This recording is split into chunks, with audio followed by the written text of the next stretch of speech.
The Fire Nation is embarked on a dark path. And the world might never recover. The world needs the Avatar. It needs you, Aang.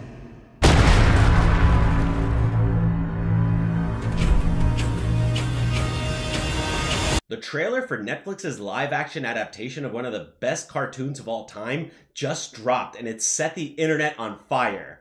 Avatar: The Last Airbender is the latest anime to get a live-action adaptation. Last year, Netflix absolutely obliterated its competition with the massively popular One Piece adaptation, which critics panned, but fans loved. And now the same thing is happening again. But what are audiences saying? And are the critics right on this one? Join me, dear viewer, as I dive deep into the world of Avatar. Last year, Netflix released its live-action adaptation of one of the most popular and longest-running animes ever. One Piece became a surprise hit that everyone loved and the woke critics seemed to hate. It seems that the so-called journalists seem to hate anything that is faithful to the source material. If it has lazy race or gender swapping and includes wackos from the hyper minority like pansexual genderqueers, then it's okay in their book. But not when it's a well-told story that's faithful to the source material. And now they're at it again. It was only a matter of time before the so-called journalists set about criticizing a show they haven't even seen yet. And I bet these so-called critics haven't even watched the original cartoon either. They're so concerned with their DEI initiatives that they miss the forest for the trees. I guess hiring a diverse cast is more important than hiring a good cast. But fans are not letting that detract from their praise of the trailer. The first teaser trailer dropped a while ago, but didn't really show much in the way of plot or characters.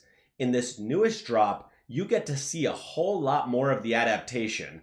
The new trailer features 2.5 minutes of footage, complete with jokes, action set pieces, and plenty of appearances by the franchise's cute Bison and Lemur. They're both CGI, but look pretty good to me, which is a nice change of pace from the abysmal CGI we got out of Disney lately. You also get a deeper glimpse into both the world itself and the show's primary characters. Gordon Cormier and Kiewentio Tarbell look great as Aang and Katara, respectively. The trailer also boasts a shirtless Fire Lord Ozai, as played by Lost Daniel Dae Kim, who has always kicked ass in my book ever since his brilliant performance on Lost. Of course, it wouldn't be Avatar without Prince Zuko and General Iroh, both of whom are featured prominently. Iroh is played by Paul Sun-Hyun Lee, fresh off his stint of a few failed Star Wars Disney Plus shows. Although not all of Netflix's live-action adaptations really panned out well. A few years ago, they put out an abysmal adaptation of Cowboy Bebop.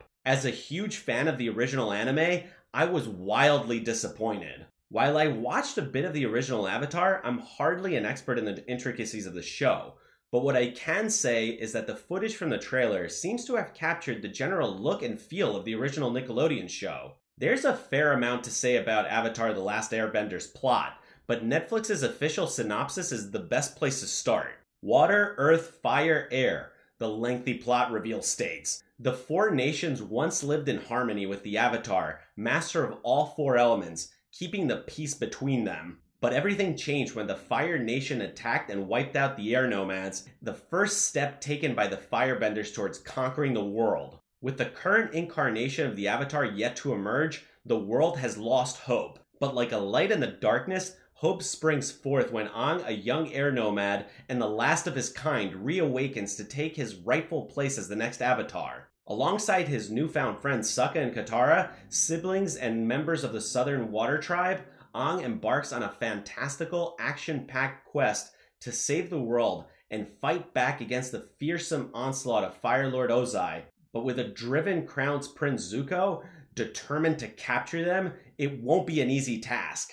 They'll need all the help of the many allies and colorful characters they meet along the way. While the adaptation stays true to the show, anyone familiar with The Last Airbender will notice a few differences. One of the showrunners said, "We don't start the show the way the animated series starts." That was a conscious decision to show people this is not the animated series. We had to sometimes unravel storylines and remix them in a way to make sense for a serialized drama. So I'm very curious to see what'll happen in terms of the reaction to that. However, he attempted to placate any early angry reactions from longtime fans, saying Netflix's Avatar series will also honor what came before.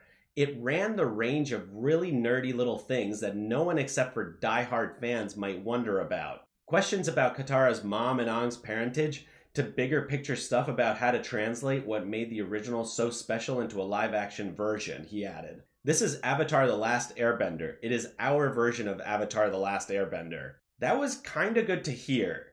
It seems that the showrunners wanted to remain faithful to the original, but not get so bogged down in minute details that it would become confusing for audiences that hadn't watched the original. In essence, it seems like a show that will introduce new audiences to already existing source material. Much like One Piece, I think Netflix is trying to inspire people to pick up the original source material and see for themselves. It seems like an appetizer and an entryway into the much larger world of the source material. Whenever showrunners and filmmakers attempt to remain faithful to the source material, audiences win. Many shows and films that were faithful representation of the original works are beloved by audiences. But that doesn't stop the so-called journalists from shitting on it for not having enough diversity and inclusion. Overall, I don't think that will detract from the show garnering praise and having a massive audience. But what do you guys think of all this? Do you think Avatar The Last Airbender is a faithful adaptation of the source material? And will it have the same success as One Piece did last year? Please do let me know down below in the comments. And as always, hit that like button, ring that notification bell, and smash that subscribe button, and I'll see you in the next one.